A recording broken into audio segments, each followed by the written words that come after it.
Kopš 2014. gada 1. janvāra Latvija ir Eirozonas valsts. Šajā datumā spēkā stājās arī komerclikuma grozījumi, kas nosaka, ka visas reģistrā ierakstītās summas latos ir jāaizstāj ar summām eiro. Līdz ar to visām SIA un akciju sabiedrībām līdz 2016. gada 30. jūnijam ir jāveic pamatkapitāla pārreģistrācija eiro. Mums bieži jautā, kāpēc tas nenotiek automātiski, līdzīgi kā lati mūsu bankas kontos, kas pēkšņi pārtap eiro. Atbilde patiesībā ir ļoti vienkārša. Valsts pārstāv uzņēmēju intereses, bet nekādā veidā neietekmē uzņēmumu reālo darbību. Savukārt pamatkapitāla pārreģistrācija eiro nozīmē, ka pirmkārt jāveic grozījumi statūtos un otrkārt jāpieņem lēmums, kā izlietot atlikušo summu, kas rodas konvertācijas rezultātā. Šajā video pamācībā uzzināsiet, kādi dokumenti nepieciešami un kā pareizi tos sagatavot, lai pamatkapitāla pārreģistrācija eiro ir veiksmīga un galvenais, lai papīri ir kārtībā. Lai veiktu pamatkapitāla denomināciju eiro, jums uzņēmuma reģistrā būs jāiesniedz šādi dokumenti: dalībnieku sapulces protokola izraksts ar attiecīgo lēmumu, pilna statūta teksta jaunā redakcija, statūtu grozījumu teksts. Ja esat SIA, tad arī dalībnieku reģistra nodalījums un aizpildīts pieteikums jeb 18. veidlapa. Tagad soli pa solim par katru no šiem dokumentiem. Jūsu uzdevums numur 1 ir noorganizēt dalībnieku sapulci, jo tieši uzņēmuma dalībnieki ir tie, kas ir tiesīgi pieņemt lēmumu par pamatkapitāla pārreģistrāciju eiro. Lai sapulce būtu lemttiesīga, tajā jāpiedalās vairāk kā pusē no balstiesīgajiem dalībniekiem. Jau pirms sapulces iesakām veikt visus nepieciešamos aprēķinus pamatkapitāla izteikšanai eiro. SIA izsaka vienas daļas nominālu vērtību veselos eiro, bet akciju sabiedrības eiro un centos. Pārreķināto summu nopaļo tikai uz leju. Denominācija no latiem uz eiro veids, saglabājot esošo proporcionalitāti starp kapitāla sabiedrības dalībniekiem vai akcionāriem un minimizējot pamatkapitāla izmaiņas, lai nekādā veidā neierobežot dalībnieku līdzšinējās tiesības.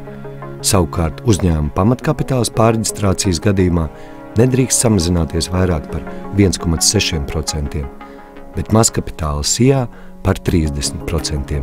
Skaidrībai, mazkapitāla SIA ir uzņēmumi, kuru pamatkapitāls ir mazāks par 2800 eiro. Lai skaitļos neapjuktu un to paveiktu nekļūdīgi, jums lieliski noderēs uzņēmuma reģistra mājaslapā pieejamais eiro kalkulators, kurā jums jānorāda uzņēmuma veids, SIA vai akciju sabiedrība, esošais pamatkapitāls izteikts latos, esošo daļu skaits un esošās vienas daļas nomināla vērtība, kas arī izteikta latos. Zem kalkulātora atradīsiet ailīti dalībnieki, akcionāri. Šeit jums jāpievieno dalībnieku skaits jūsu uzņēmumā un viņiem piederošo daļu skaits. Visa iepriekš minētā informācija ir atspoguļota jūsu uzņēmuma statūtos. Kad tas paveikts, spiediet pogu aprēķināt. Ņemot vērā ievadītos datus, tiks automātiski pārreķināts kapitāla daļu skaits, pamatkapitāla lielums eiro un atlikums eiro. Šie iegūtie skaitļi arī ir galvenie, par kuriem jālem dalībnieku sapulcē. Tāpēc tagad droši sasauciet dalībnieku sapulci. Dalībnieku sapulces norise ir jāprotokolē. Tāpēc sapulces sākumā noteikti izvirziet sapulces vadītāju, protokolētāju un vismaz vienu sapulces ievēlētu dalībnieku protokolu pareizības apliecinātāju. Vēršam uzmanību, ka tām nav jābūt 3 atšķirīgām personām, jo dalībnieks vienlaikus var būt arī sapulces vadītājs un protokolētājs. Uzņēmuma reģistrā jums nebūs jāiesniedz viss sapulces protokols, bet gan tikai izraksts, kurā jāietver šāda informācija: uzņēmuma nosaukums, reģistrācijas numurs, sapulces norises vieta un datums. Protokola izraksts sākumā noteikti norādiet sabiedrības parakstītā pamatkapitāla, apmaksātā pamatkapitāla un balstiesīgā pamatkapitāla lielumu un klātesošo balstiesīgo dalībnieku skaitu un institūciju, kas sasauc dalībnieku sapulci, kā arī laiku, kad par dalībnieku sapulces sasaukšanu ir izsūtīts paziņojums. Neaizmirstiet pieminēt arī, kas ir sapulces vadītājs, protokolētājs un dalībnieks, kurš apliecinās protokolu pareizību. Neiztrūkstošs elements ir arī dienas kārtības jautājums. Šajā gadījumā rakstiet, ka tā ir jūsu uzņēmuma pamatkapitāla denominācija eiro valūtā. Un, protams, lēmums, kurā norādiet, kā mainījies pamatkapitāla lielums pēc denominācijas, vienas kapitāla daļas nomināla vērtība un skaits, kāds konvertācijas rezultātā izveidojies atlikums un kur to izmantosiet. Novirzīsiet sabiedrības rezervu fondā vai izmaksāsiet dalībniekiem. Pievienojiet balsojuma rezultātus un protokols ir sagatavots.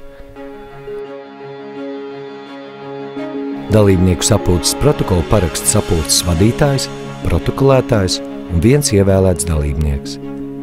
Parakstus apliecināt nav nepieciešams, tāpēc atliek tikai vēl pārliecināties, vai esat piešķīris protokolam numuru, un tad jau pirmais dokuments ir sagatavots.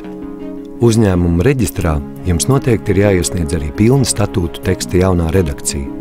Lai veiktu pamatkapitāla pārreģistrāciju eiro, jums statūtos jāveic izmaiņas tikai un vienīgi punktā pamatkapitāls, norādot jaunās vērtības eiro.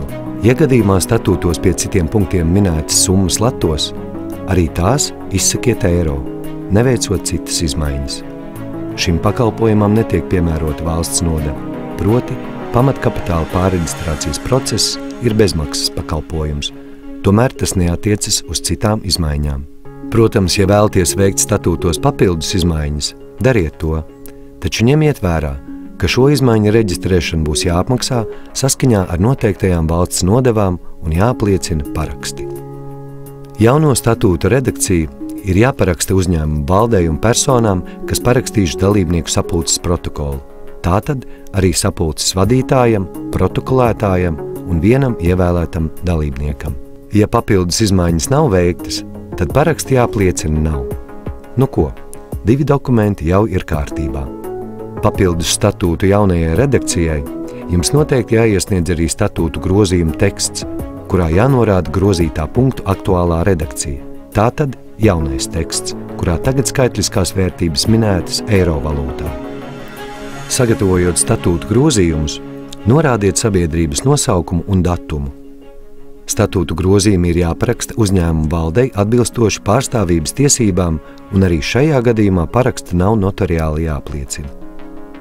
Gan statūtu jauno redakciju, gan statūtu grozījums jāiesniedz vienā eksemplārā. Ja viss paveikts, esam gatavi sākt 4. dokumenta sagatavošanu. Vai zinājāt, ka neētisku un reizēm arī pretlikumīgu uzņēmumu pārņemšanu sauc par reiderismu?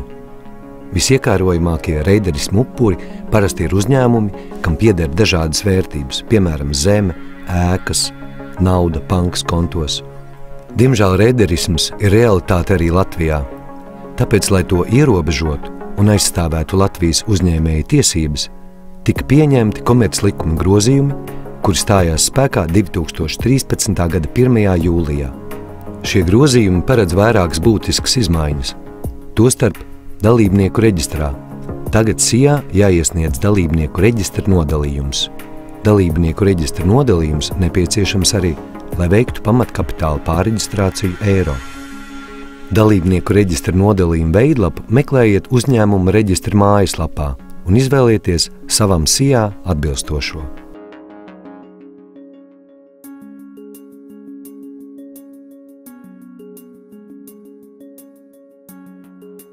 Lai aizpildītu dalībnieku reģistra nodalījumu, izmantojiet grozītos statūtus, kuros iekļauta informācija par pamatkapitāla konvertāciju eiro. Jums būs jānorāda SIA nosaukums, reģistrācijas numurs, adrese. Nodalījuma kārtas numurs svarīgi. Nodalījuma kārtas numuri ir secīgi. Tas nozīmē, ka dibinot uzņēmumu vai pirmo reizi iesniedzot dalībnieku reģistra nodalījumu, tiks sagatavots nodalījums numur 1, par nākamajām izmaiņām nodalījums numur 2 un tā tālāk. Piemēram, ja līdz šim neesat iesniedzis dalībnieku reģistra nodalījumu, jums jāraksta numur 1. Datums, kad dokuments sagatavots. Ieraksta kārtas numurs, kas veidojas izmantojot secīgu numerāciju, sākot no 1. nodalījuma un turpinot uz priekšu. Tas ir vienkārši. Ja pirmajā reģistra nodalījumā jums ir 2 ieraksti, Tad otrajā reģistrā, ko pildīsiet kādreiz nākotnē, numerācija tiks sākta no cipara 3. Tātad, ja aizpildat nodalījumu pirmo reizi, numerācija sāksies no skaitļa 1. Ieraksts būs jāveic par katru dalībnieku, tāpēc ierakstu skaitam jāsakrīt ar dalībnieku skaitu jūsu uzņēmumā. Tālāk jāieraksta daļu kārtas numuri. Tas nodrošinās iespēju turpmāk izsekot dalībnieku reģistrā veiktajām izmaiņām, piemēram, daļu pārējai no vienas personas pie otras. Šajā gadījumā būs skaidrs, kura dalībnieka un kuras daļas ir mainījušas īpašnieku. Tā kā pārējot uz eiro radušās jaunas daļas, tās nepieciešams sadalīt dalībniekiem proporcionāli jau piederošajām daļām.